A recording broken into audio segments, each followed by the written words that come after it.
Putin, modern weapons make up 91% of Russian nuclear triad.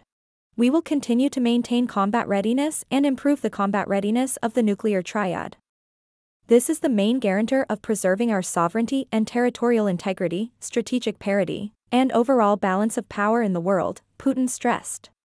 Putin said the need to improve Russian unmanned aerial vehicles, UAVs, is an urgent task, including strategic and reconnaissance strike ones, as well as methods of their application and to use them in all branches of the army.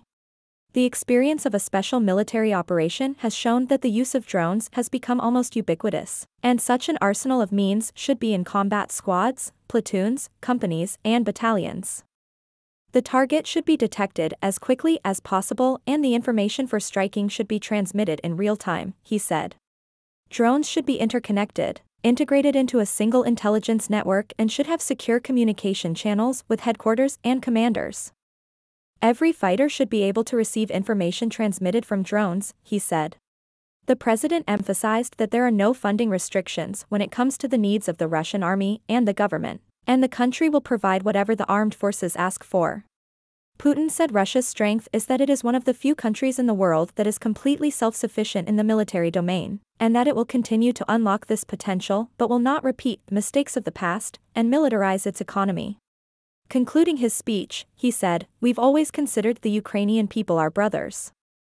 What is happening now, our common tragedy, is the result of efforts of other countries to break apart the Russian world."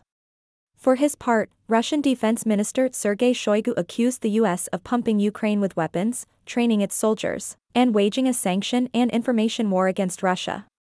He claimed that Ukraine's leadership uses prohibited methods against Russia such as nuclear blackmail, terrorist attacks, contract killings, and the shelling of civilian areas with heavy weapons. Of particular concern is the buildup of NATO's advanced presence near the borders of the Russian Federation and the Republic of Belarus, as well as the West's interest in prolonging the hostilities in Ukraine as much as possible to further weaken our country, he said. NATO specialists work in the war zone and over 500 US and NATO satellites are working in Ukraine's interests, with 70 of them military and the rest double purpose, he added. The US and its allies are spending considerable amounts of funds on information and psychological warfare against Russia and its allies, and at Washington's command, Western media publishes thousands of fake news items daily, he said.